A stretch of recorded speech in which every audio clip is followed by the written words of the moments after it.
Hello everybody, welcome to the second part of tutorial on characterization of quantum devices by Steve Flammia.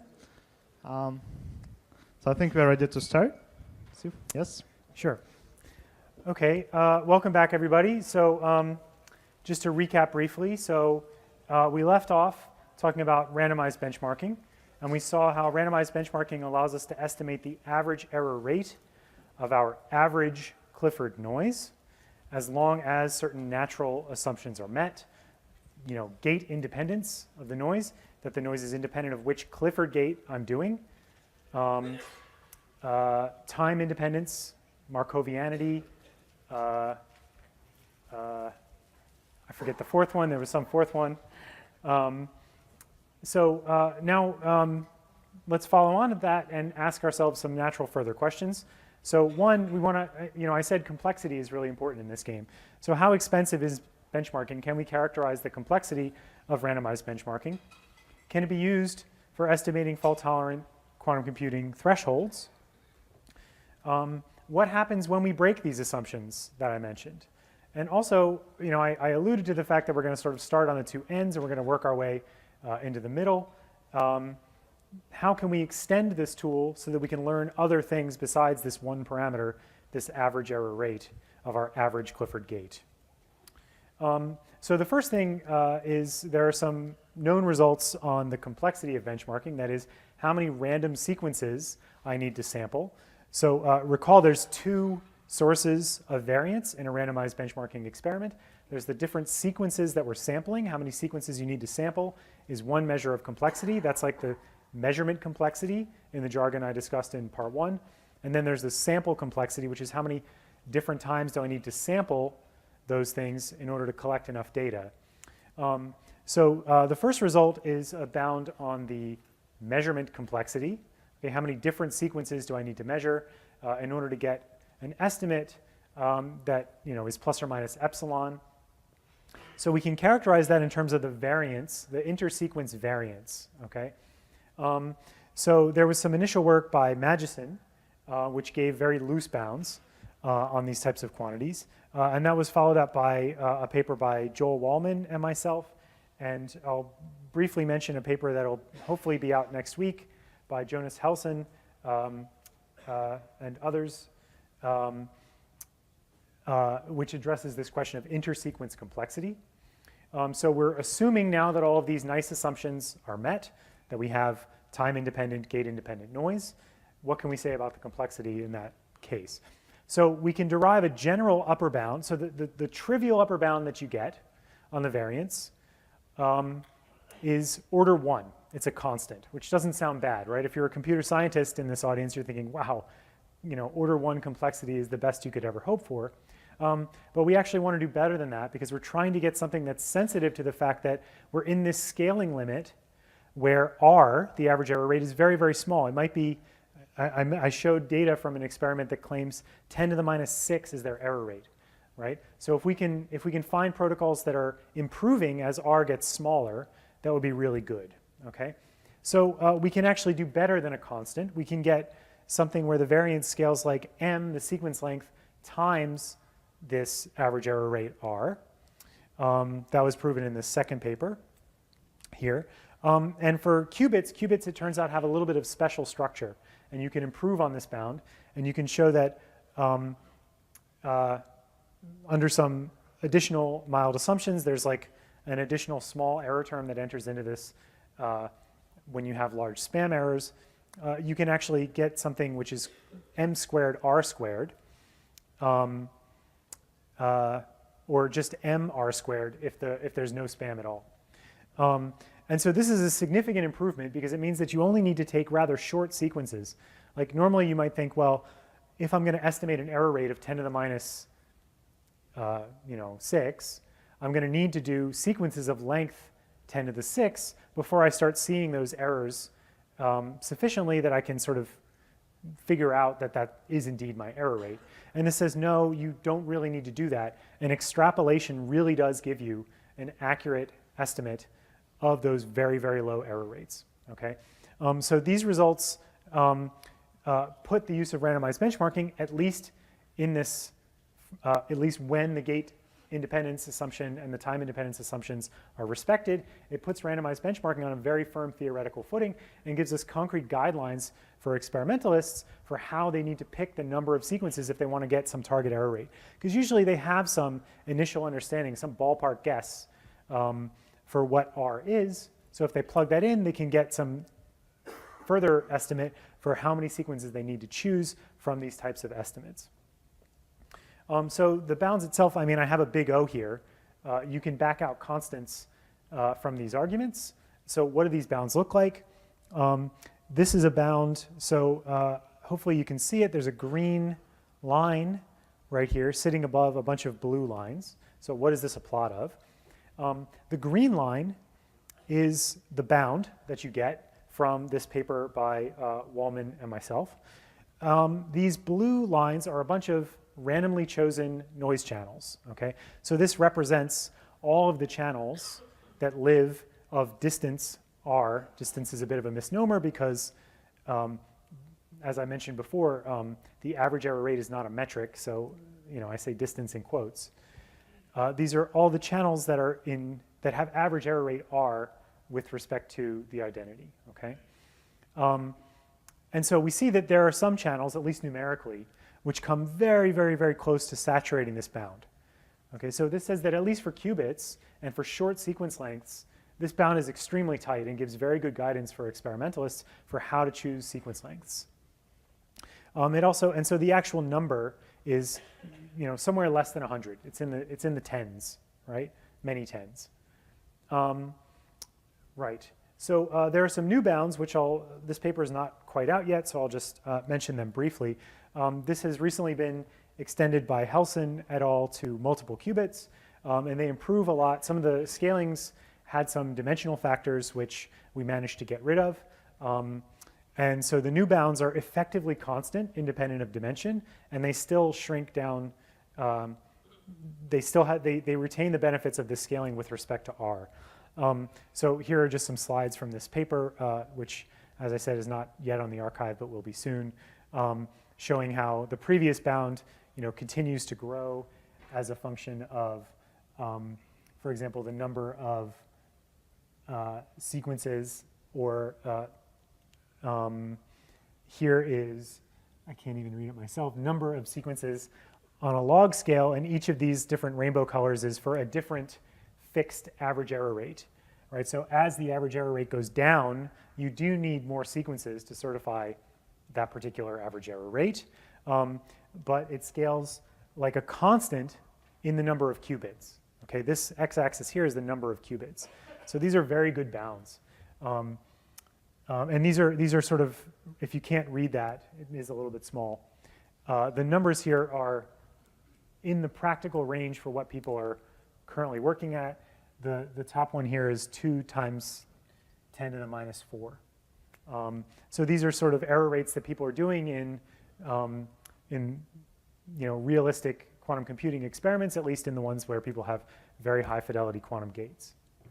Okay, so we have some idea about the complexity of benchmarking in this setting where we respect all of the assumptions of gate independence, time independence, et cetera, and where we're only worried about the complexity of inter-sequence variation.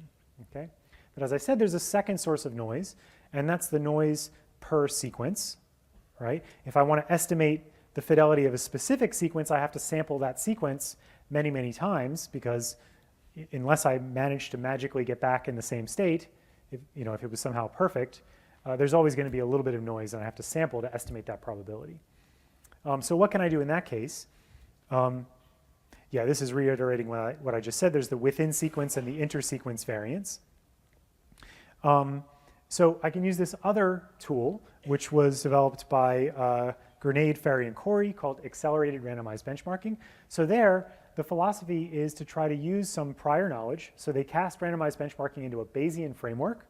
Okay, so you have some prior information about what your error rate is. Maybe you have some spread. Okay, you always have prior information. So here the philosophy is, well, we should use that prior information to get better estimates.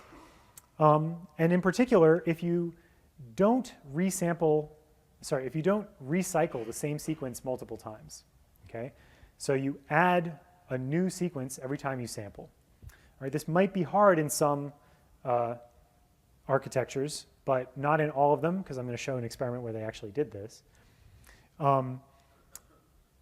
Then actually you can do a full Bayesian analysis and get a credible interval for the estimate of the average error rate. Okay, so here, if the sequences are reused, the intersequence variance dominates. So then the philosophy is don't reuse it. Okay, so how does this work?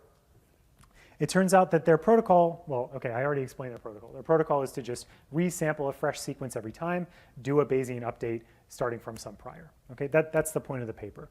And this is also, where's Chris? This is in the QInfer package, isn't it? Yes, it's also in that QInfer package that I mentioned earlier. So what else is nice about this? It turns out not only is this optimal in some sense for learning P, it comes with optimal error regions as well. It comes with a Kramer-Rao bound, which those of you familiar with estimation theory, Kramer-Rao bound gives you achievable lower bounds on variance of unbiased estimators. It actually is a little more general than that. So this gives you ways to check that you're not fooling yourself, okay? So we saw some fits where, it's not totally obvious that there wasn't some kind of drift source or something like this. If you don't recycle your sequences, you can get this Kramer-Rao bound, which is a certificate. If you beat this Kramer-Rao bound, somehow you're fooling yourself. You're not respecting the assumptions of randomized benchmarking. You need to go back and think more carefully about what's in your experiment.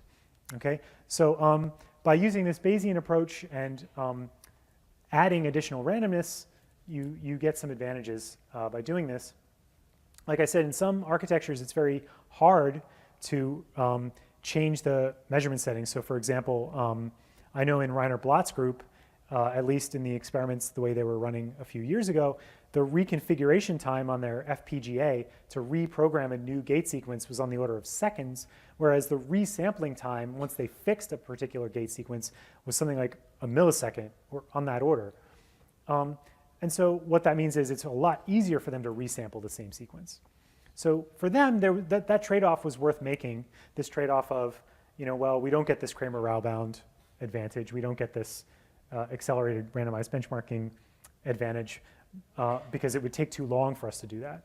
But this is an experiment from the Yale group, Rob Scholkopf's lab, where they actually do resample fresh sequences every time. So it is possible to work in this limit depending on what experimental architecture you have, and it's actually the preferred setting that you want to be in. Okay. Right, so, okay. Comparing, so now we've seen that you can estimate R very accurately with pretty low complexity. So we want to now compare this number to the fault-tolerant threshold, right? That's really what we're all about. We're characterizing individual gates. We want to understand how we can take these numbers on these individual gates and understand how they compose in larger circuits. Okay, that means we have to connect to the fault-tolerant threshold somehow.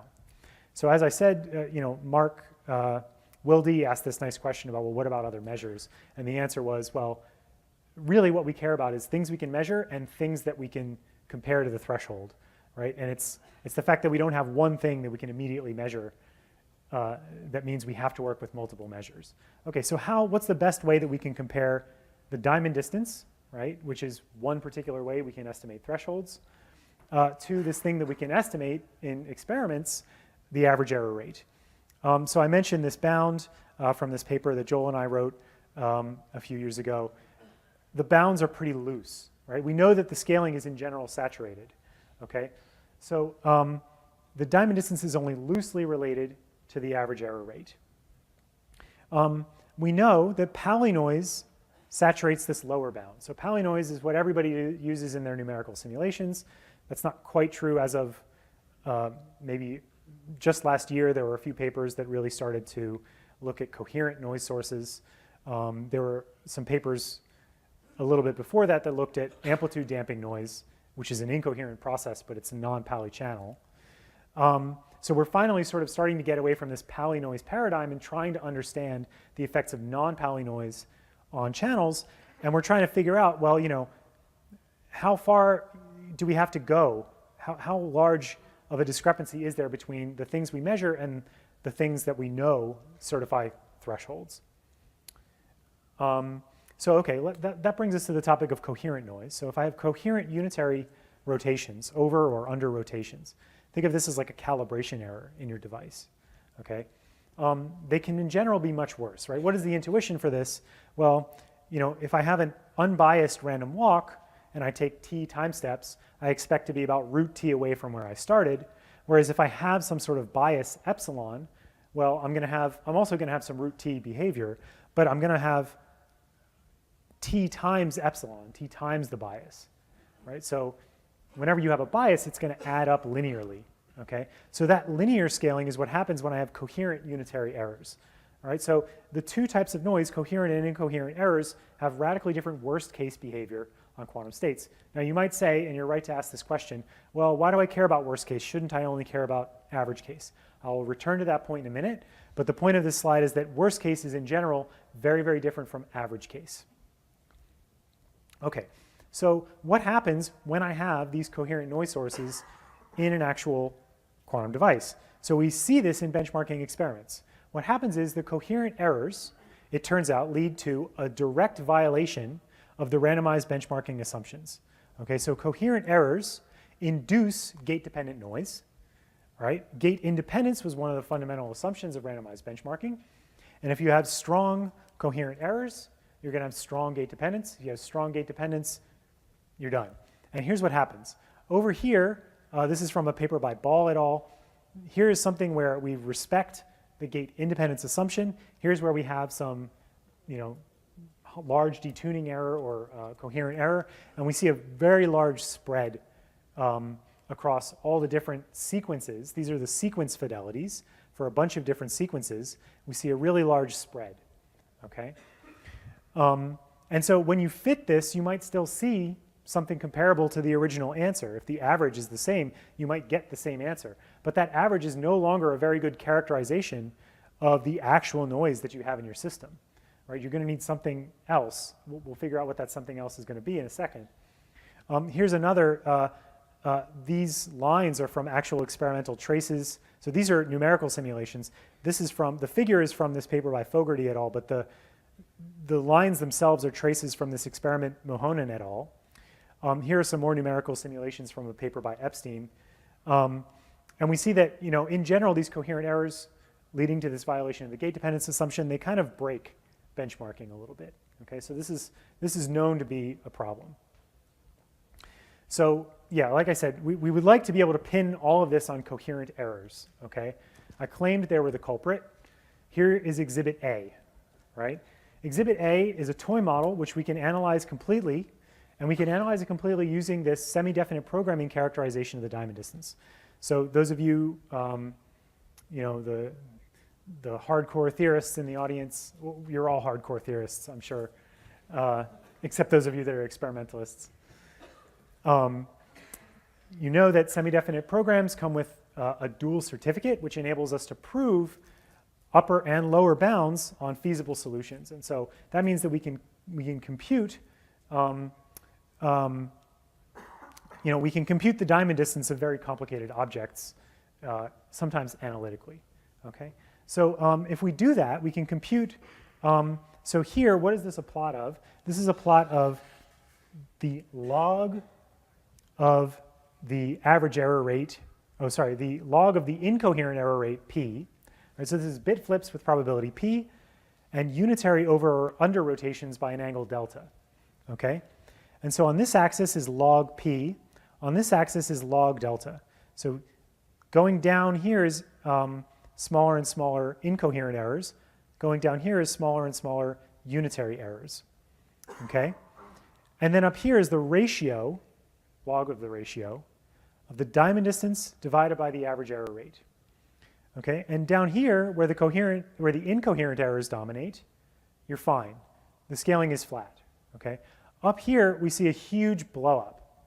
Okay? This says that the coherent errors are dominant. Okay? And we know that it's not, they're dominant. As soon as delta is slightly larger than p, those things dominate. Okay? P is no longer a very good metric. If you're reporting incoherent errors, you're getting it wrong. Okay? So that also means, as a corollary, if the traces of your benchmarking experiment look like this as opposed to this, the number that you're reporting, that average error rate, is not a good characterization of your noise. It does not correlate well with the fault-tolerant threshold. Okay, you need to do additional characterization for that number to have much meaning.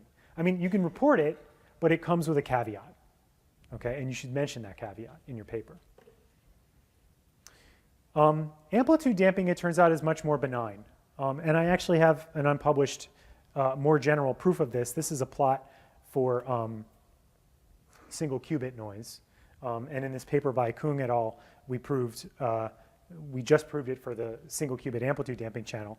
The point is, this square root factor, which separates the distinction between the diamond distance and the average error rate in general, we can prove that that never happens for noise that's dominated by an amplitude damping channel. Okay?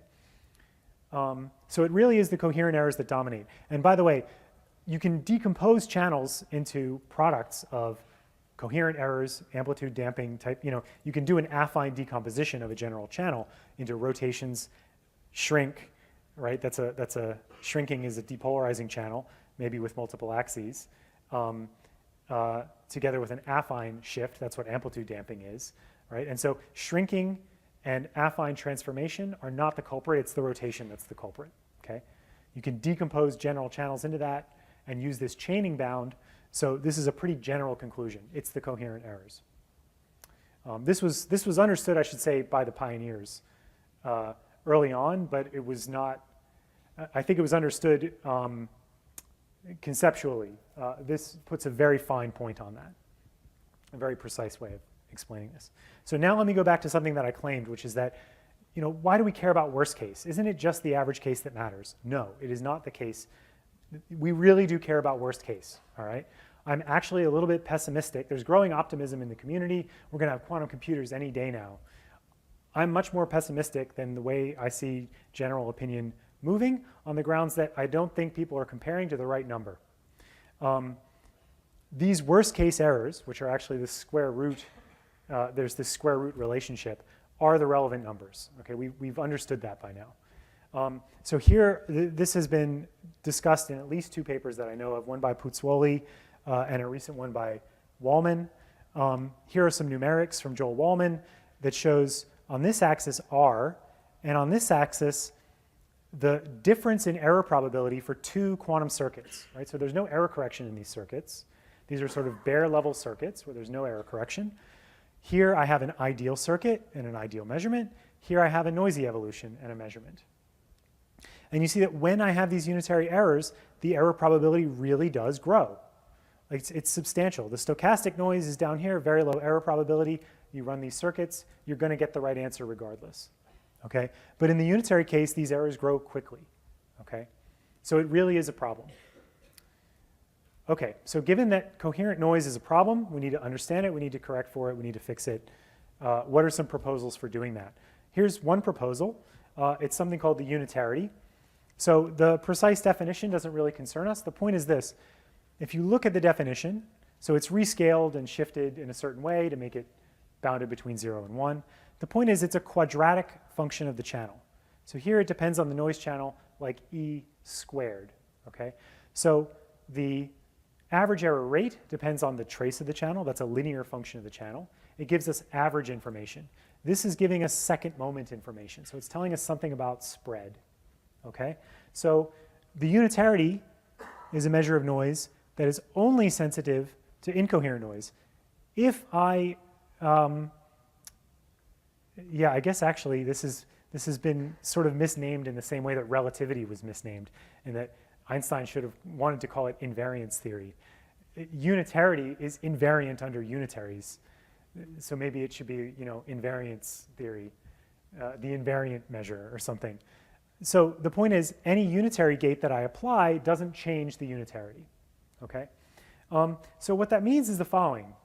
If I do a standard benchmarking experiment and I have some shrinkage or maybe some affine shift, benchmarking is sensitive to those errors. It's also sensitive to a rotation error as well. Okay? It's sensitive to all those errors. The unitarity is only sensitive to this part that shrinks the block vector. Okay? it's not sensitive to the rotations at all. So if I know both of these numbers, I can decompose my sources of error and say this much component is due to affine shift and shrinkage, and this much is related to rotation errors. Okay, so this gives me a measure that I can estimate how much of my noise is due to coherent errors. Okay, and what's nice is there exists a benchmarking-like protocol which lets me estimate this. So this has been deemed purity benchmarking. This is an experiment done in NMR in Ray Laflamme's group. Here are these benchmarking like these classic decay curves that let us get an accurate estimate of this parameter, the unitarity. Let me just sketch really quickly how that works. I mean, you get this decay curve. The reason it's called purity benchmarking is because you can relate it back to measuring the purity of this state at the output.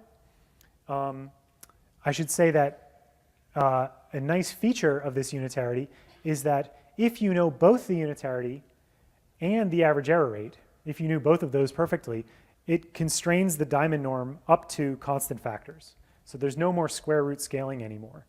Okay, now it might be very hard to get such an accurate estimate of both of these. But in principle, the first and second moments completely characterize the diamond distance. Okay. So it has a few other nice properties, this idea of purity benchmarking. So it correlates with but is distinct from the average error rate. It also, one nice thing it does is it puts a lower bound on the optimal achievable error that you could get if you had perfect unitary recovery. So if you were able to do arbitrary corrections to your gates, and suppose you knew the unitarity, then the unitarity tells you a lower bound, right? So it says if you improve your calibration perfectly, how low can you get your average error rate, right? This is the min over all unitary corrections of the average error rate. Puts a lower bound on that, okay? So that's a potentially useful thing to know. Because it's like I said, it's decomposing your error into coherent and incoherent sources. Okay, so that's purity benchmarking. That gives us a handle on incoherent sources. Now, there's a lot more that we'd like to know about our gates as well. So I told you randomized benchmarking gives us the average error of the average Clifford gate, but that doesn't tell us anything about the individual Clifford gates. Okay, so we've seen now gate dependence is a big deal. So how might we understand gate-dependent noise? One idea for how we might do this is this idea of interleaved benchmarking, which is due to Magison et al. So the idea is we first do a reference sequence where, contrary to my other slides, I always try to use the Kataev convention of time moving from right to left so that it just looks like an inner product and it's really nice. And these guys used the opposite convention and I just took a screenshot of their figure. So time is moving backwards here. So we do a long sequence of gates and we do benchmarking here, prepare state psi, measure state psi. That gives us a reference fidelity for our average Clifford gates. And now we're going to insert systematically a specific unitary C.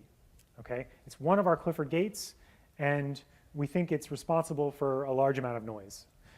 I'm going to insert this, and then I'm going to compare the two decay curves. So I have a control and a variant. And by looking at the difference of those two curves, subject to some assumptions, which I'm not going to go into because I don't really have time, I can back out an estimate for the error on the specific interleaved gate. So here is an experiment that these guys did at IBM where they actually estimate, they have two gates. This is a pi over 2 rotation about x, a pi over 2 rotation about y. And there's actually two decay curves, which are a little bit steeper than this blue reference curve. And so they can actually back out estimates of individual gates by using this technique of interleaved benchmarking. It has some weaknesses as well. It turns out that sometimes the assumptions you have to make are a little too strong. It can be hard to back out an accurate estimate using this technique, but it's still a useful technique nonetheless. What are some other things, some other limitations that we want to try to bypass with this idea of benchmarking? So I mentioned that it's only good for Clifford gates. Well, I actually said you have to use a unitary 2 design. You can't use a Haar random unitary. Well, I mean, you can. But then the problem is the inverse gate is going to take as much effort as the original sequence, right?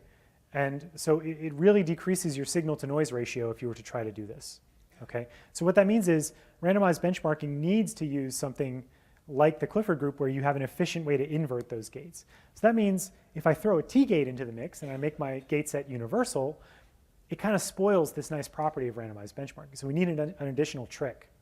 So there's a couple different tricks in the literature. There's actually an experimental paper that uses yet a third approach by the Martinez group, which I should have cited on this slide.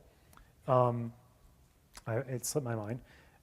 So one approach is by two groups, by the group at IQC and Joe Emerson's group and the IBM group. They call it dihedral randomized benchmarking. Here, we pick a different group that includes the T-gate, but it still has the property that it's not universal, okay? And so this is not a T design, but it's somehow close. It's close in the following sense. Instead of having, a general, a general channel left over after I do this averaging, I'm left with a channel that only has a couple of parameters, okay? And so I can do a slightly more complicated fit. Like I have to do a little bit more complicated data processing. You could do like a multi-exponential fit is one way that you could do it. But if I do that more complicated data processing, I can back out the fidelity of a T-gate. Okay, so it's not a two design. It gives me like extra parameters that I have to estimate, but I can then back out estimates for individual T-gate fidelities. And now I can benchmark an entire set of quantum gates, a universal set of quantum gates. Another idea by Robin Harper and myself is to use, it's not a two design, but it's like a squared one design, which is somehow very close to a two design as well. But rather than being close in a sort of representation theoretic sense, it's close in like an analytic sense. So you get some small epsilon error, which is very small under certain slightly different circumstances. So this is like a complementary approach. It complements this dihedral idea. I'm not going to go into that. But the point is just that we can benchmark individual T-gates, so now we can estimate fidelities, average error rates of universal sets of quantum gates. There's a few more variants as well. There may be even more in the literature that I'm forgetting, but these are the last two I'll talk about, and then we're going to start to move on from benchmarking, because you're probably all sick of it. One other one is leakage. So another type of error which wasn't considered previously is if I have leakage to some third state, right? So in superconducting qubits, they have oscillators, right? What if I go to some photon number state that is not a computational state, or photon loss? If if I have some, if I'm doing an optics type encoded quantum system. So there's a benchmarking protocol where you can estimate leakage rates. Similarly, you can estimate logical error rates. It turns out to be a little bit subtle. This is still unpublished work by Coombs et al. Logical randomized benchmarking is exactly what it sounds like. It's randomized benchmarking on the logical degrees of freedom. One nice thing about it is that you can estimate probabilities of correctable and uncorrectable errors separately if you do it the right way. So there was an existing experiment which there's nothing wrong with that experiment, but we now have, I think, a better theoretical understanding of what should be done in the future for logical randomized benchmarking. Oh yeah, the other nice thing about this is that it's less susceptible to gate-dependent noise because the syndromes itself, when you measure them, eliminate coherent errors, right? You can't have a coherent superposition of macroscopically measured syndromes. Once you've read the syndrome out into your classical hard drive, you don't have a quantum superposition of those syndromes anymore. So that turns out that cuts down on some of these problems with the gate-dependent noise that I mentioned before. Okay, let's move on from randomized benchmarking now.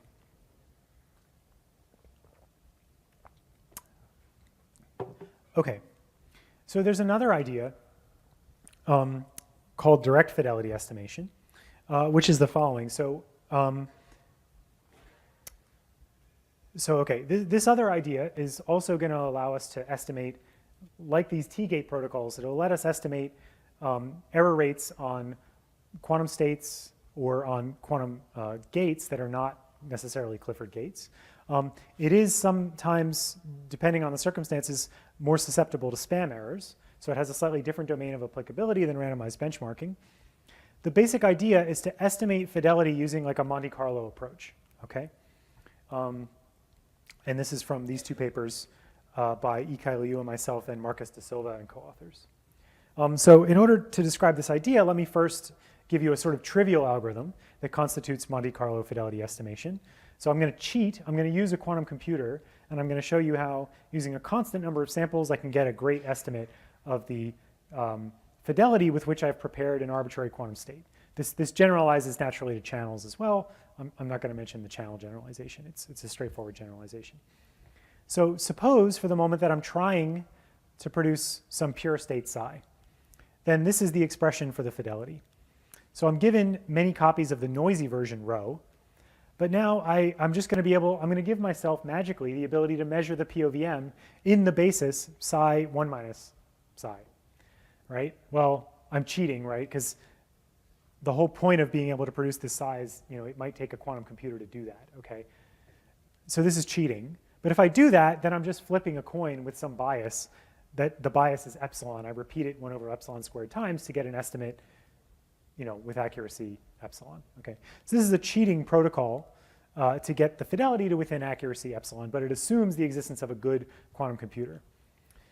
But it contains a kernel of truth. So how do we improve on this protocol? So the idea is to expand the fidelity function into a basis of observables that we have easy access to in our experiment. So in this example, I'm going to do it for the Pali group, but you can do it for other bases of observables that you have available in your lab. So for example, coherent state measurements, if you can do homodyne detection, the same ideas go through, okay? So, so I'm going to expand rho, the state in the Pali basis. Okay, I've just done that expansion in the orthonormal Pali basis. And I'm going to define this thing here as its characteristic function, right? It's just its basis expansion in the Pali basis. The fidelity then looks like an inner product between the characteristic functions of these two expansions, the expansion of psi and the expansion of rho. If I have a pure state, then this thing is a probability density, or a probability distribution, rather. And so what I can do is I can multiply top and bottom by, I can define a variable x, which is the ratio of these two elements, and then I can look at the expected value, right? I just plug this thing in times this. So this probability times this, the expected value of p times x, sum over all values, is exactly the fidelity. Okay, so now I've rewritten the fidelity as an expected variable, an expected value of some random variable, which is a ratio of these two quantities, one of which I can calculate, right? The denominator here depends only on psi, my target state. I can calculate that. I don't need to know anything about my experiment. I can unconditionally calculate that. The numerator depends on something that I can measure in an experiment, the overlap with some Pali measurement, right? I can just measure this a bunch of times to get an estimate. You can compute the variance of this estimator, and you find, let me skip ahead, let me skip these slides for a second, and say that you get some answer for the complexity. It's, in 1 over epsilon squared samples, you can recover an estimate of the accuracy of your state rho with respect to the target state psi unconditionally. There's a d dependence in general, and I'm ignoring the dependence on this probability of correctness delta. So that's the punchline. Let me back up and say what the caveats are. So the caveats are that you actually need to be able to compute the coefficients in the Pali basis of your target state. So if you have a Clifford circuit, or if you have a stabilizer state or something like this, you can do this efficiently. If it's something which is somehow close to a Clifford circuit with a handful of T-gates in it, you can do this efficiently, like a constant number of T-gates. If it's something like a W state, which is not a Clifford circuit but enjoys some other nice properties, you can do this efficiently. That should say caveat 2. Caveat 2 is that the complexity does depend on D. I showed you the complexity bound already on the next slide. But all of that can be done as pre-processing, and it can all be done in parallel. So there's no need for any complicated data analysis. You just pick which samples you're going to do. That's the Monte Carlo part. And then you go off and you do those measurements. Let me skip ahead a bit and just say this entire procedure for Clifford circuits, the sampling, the estimation procedure, the resampling of each sequence to get the estimates, it's all polynomial time. 10 or 20? Oh, 10 plus, yeah. Okay, there's another important direction in this field, Hamiltonian estimation, as well as phase estimation. Here are some nice references. I'm going to skip ahead and talk about learning classes of states, okay? So now I want to move into like, we've estimated a bunch of parameters. That's what these previous things were about. Now we want to estimate not just parameters, but classes. I want to define a class of states, and I want to learn an element of that class. Okay, so there's lots of examples of this in the literature. There's low rank states or low Krauss rank quantum channels, learning Clifford circuits or Clifford gates actually, learning states that live in the symmetric subspace, learning matrix product states, et cetera, et cetera. I'm just going to focus, I don't have time to talk about all of these, so I'm only going to pick two, and because it's my talk, I'm going to pick two that I was involved in, the low-rank states and matrix product states. But all of these things are really interesting, and there's a lot of good work on this in this general direction. Okay, so what is compressed sensing tomography? So it's this first one on this list. It's this idea of learning a low-rank state. Okay, so I'm going to try to learn a description of an unknown state from within the ansatz class of states with low rank or channels with low Krauss rank, so few Krauss operators. So it turns out we can do this very easily. And there's a bunch of really nice properties that this enjoys. So I can do all of this with a measurement complexity which scales only with the dimension times the rank rather than the dimension squared of the state. Okay, so it's linear in the dimension rather than quadratic. So it gives us a quadratic speed up for states that are close to low rank. It reduces the sample complexity as well from D to the, it achieves the known optimal sample complexity if I were to do an n-copy joint measurement, right? So there exist protocols where I take all n states, I put them into a quantum computer with a large register, and I make some huge joint entangled measurement. This works on single copy states, makes Pauli measurements, and gets the same asymptotic complexity up to log factors. So it's a much simpler way of doing things. It comes with rigorous confidence intervals. It has fast practical heuristics as well. I said, you know, there's always this importance. You can prove your theorems, but you also better have practical heuristics.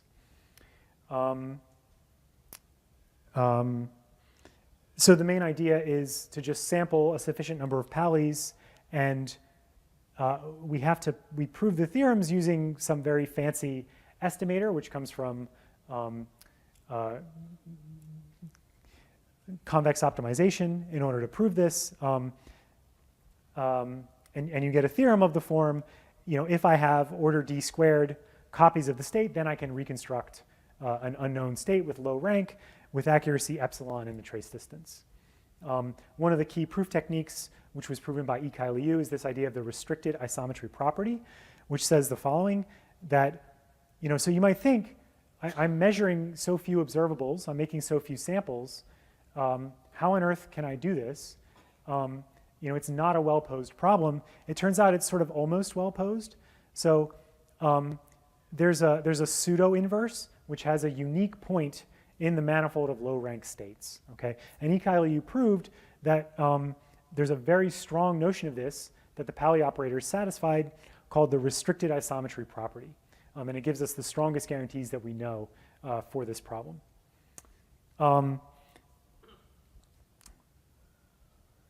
So here is an actual experiment which was done by Rainer Blatt's group on 7 ions. And it shows, so here is a tomographic estimate of a noisy, so this is an estimator, I think this is the maximum likelihood estimator, and you see all kinds of artifacts everywhere. And here we see a denoised version, which comes from this compressed sensing estimator, which just reconstructs the lowest rank piece of the Krauss map. So it's learning the most relevant features sort of bit by bit. Okay, one other interesting thing that we can do, because this has nice connections with many body physics, as well as what Norbert Schuch is going to talk about next time, this idea of matrix product states. So let me just, rather than define them, say that matrix product states form a variational ansatz to describe states that have sort of localized correlations. So the correlations are clustered locally. Okay, so if the correlations themselves are local, maybe I only need to make local measurements and you know, stitch those together to form some global state. It turns out that you can do this. So the idea is I'm going to make a bunch of local measurements on this state. Okay, and suppose for the moment that those correlations are indeed locally clustered. Then it turns out I can solve the local consistency problem, which is in general like QMA hard, I think. Turns out for this special class, I can actually solve the local consistency problem, and I can find a global wave function from within this matrix product state class, and I can fit all of this data and find a global description of an n-qubit quantum state. This has been implemented recently in an experiment, again by the Block group. So here they showed, it's really remarkable, they did complete quantum state tomography of a 14-qubit quantum state by outputting it in matrix product form. Right? Just to output a full rank density operator of a 14-qubit quantum state would never happen. Right? That's just really, really too much information. But here you can store it efficiently in matrix product state form. And they did local tomography on these systems and then stitched them together using tools from many body physics like the density matrix renormalization group algorithm. And they were able to get tomographic reconstructions and study a quantum quench in their system. Okay, we're almost done. I have just enough time. So we started over here, we jumped all the way over here, and now we're working our way slowly back to this end. The last couple things that I want to talk about are the highest complexity tools that we have, but they also give us access to the most information.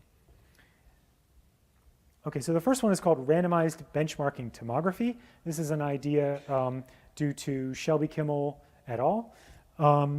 So the idea is we're going to try to get some of the same advantages of randomized benchmarking where we have these very long sequences of quantum gates, but we're going to try to use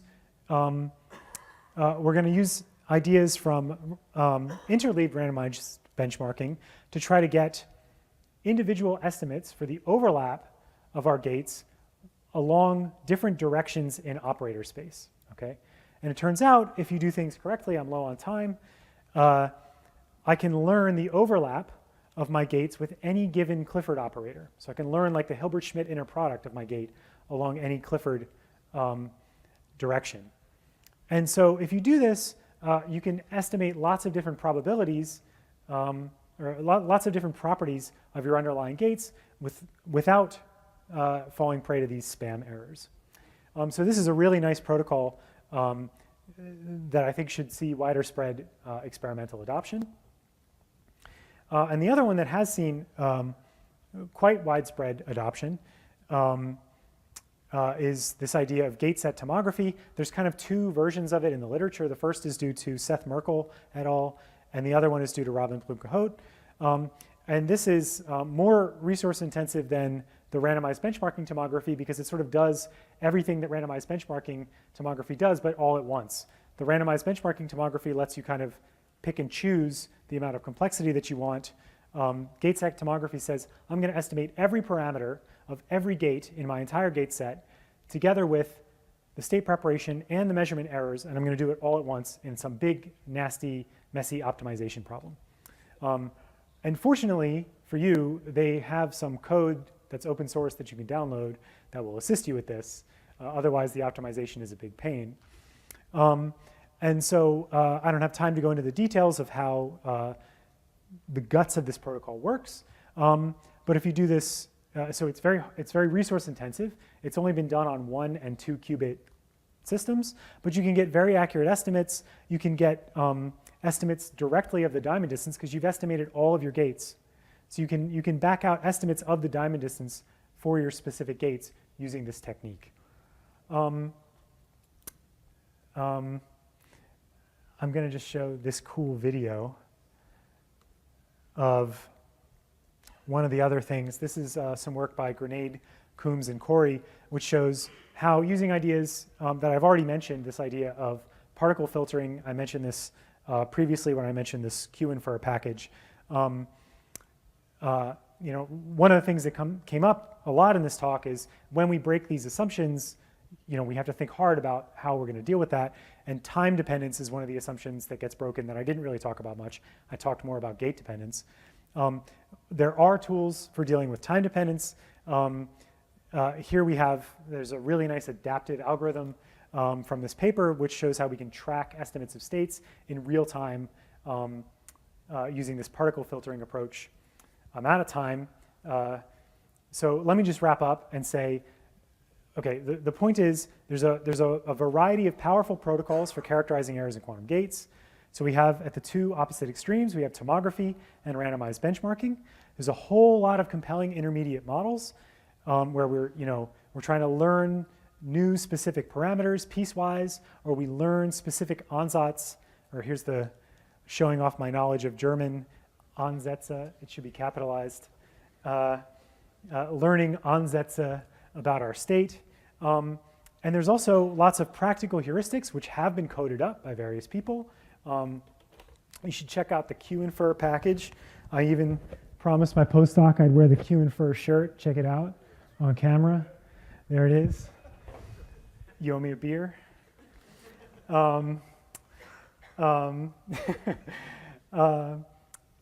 Yeah, so then, the other message is that characterization isn't a solved problem, okay? So we have all these tools, but I haven't told you that we can deal with all of these different problems, the gate dependence, time dependence, coherent errors. We don't have a specific way to measure large circuits and understand the diamond distance. We can't say, oh, yeah, these guys are below the fault tolerance threshold, and they should just go ahead and scale up, fund these guys. We don't have the ability to do that yet. That's the frontier. And I hope many of you will join me in researching some of these questions in the future. Thank you.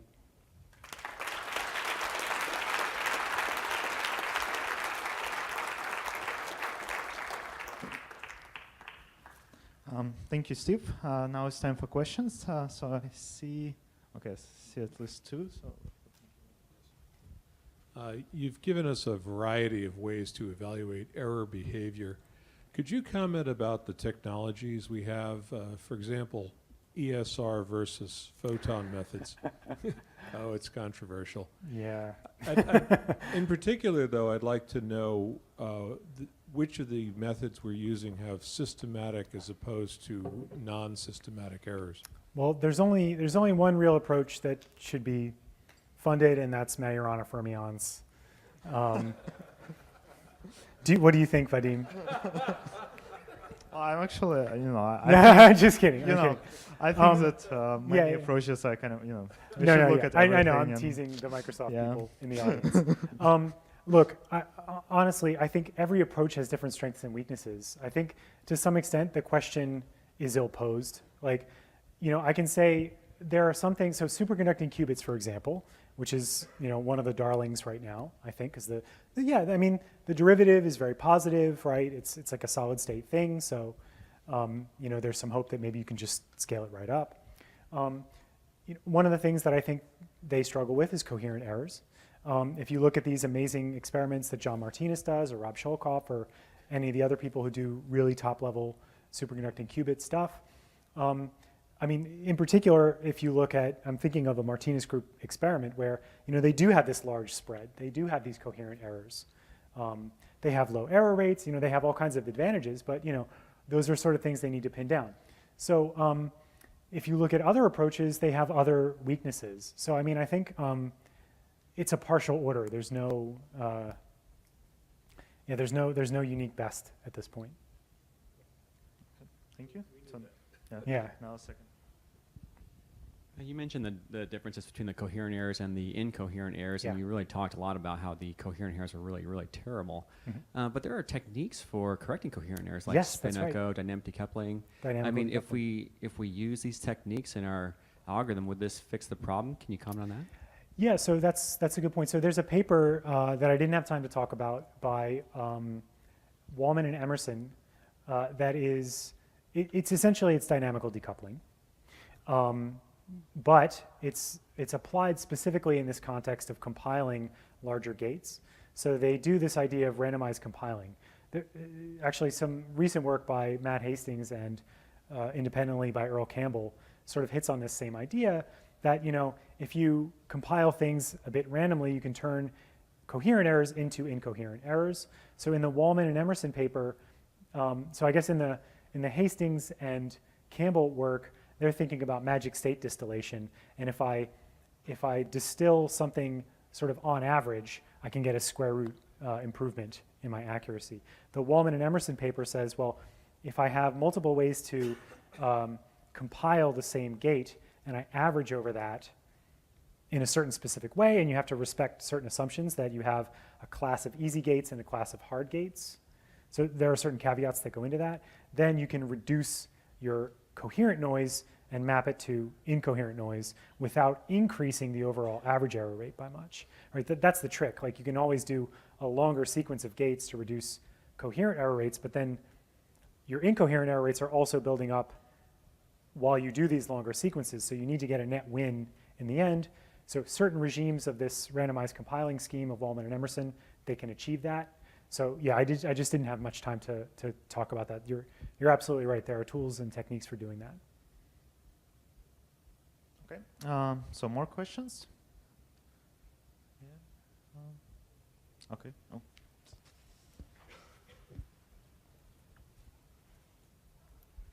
Yeah, you talked about coherence a lot, but you didn't say much about non-Markovianity or about correlations among different gates. Are there noteworthy results for characterizing those? Yeah, I mean, I think there are a few results. There are some results that characterize spatial correlations. They're not currently published. It's a collaboration between IQC and Innsbruck. But yeah, there are some results about that. There are some theoretical bounds as well. I think Marcus da Silva may have some work about, maybe Shelby Kimmel as well, has some work about theoretical bounds on these types of questions. It's a similar situation to the coherent noise. The correlations are pretty bad, and we need to control for them. And they're in some ways harder to control for, the correlations. So that's an, yeah, open question. Go research that question. That's a hard question. Okay. More questions? Let's see what time I have. Okay. There's 1 minute for one question now, I think. Okay, then I ask myself. Oh. So just a very quick question. You said about this channel decomposition. So I mean, I'm aware of a result for like qubit channel decomposition, right? In terms of like unitary versus this kind of shrinking and translation. Is the same thing holds for like arbitrary dimension channels, or? Probably, because it's just an affine space, right? So Okay. I can't imagine it doesn't. Okay. But lack of imagination is not proof. I'm nearly certain. I can't. Yeah. Yeah, I mean, for qubits, block yeah. sphere kind of gives you a very nice intuitive way of looking at it, but I probably Yeah. just like as we did the composition, we'll do. Okay. Maybe, yeah. Okay, then let's thank Steve again for great tutorial. Here's something for you to remember. Cool. Thanks.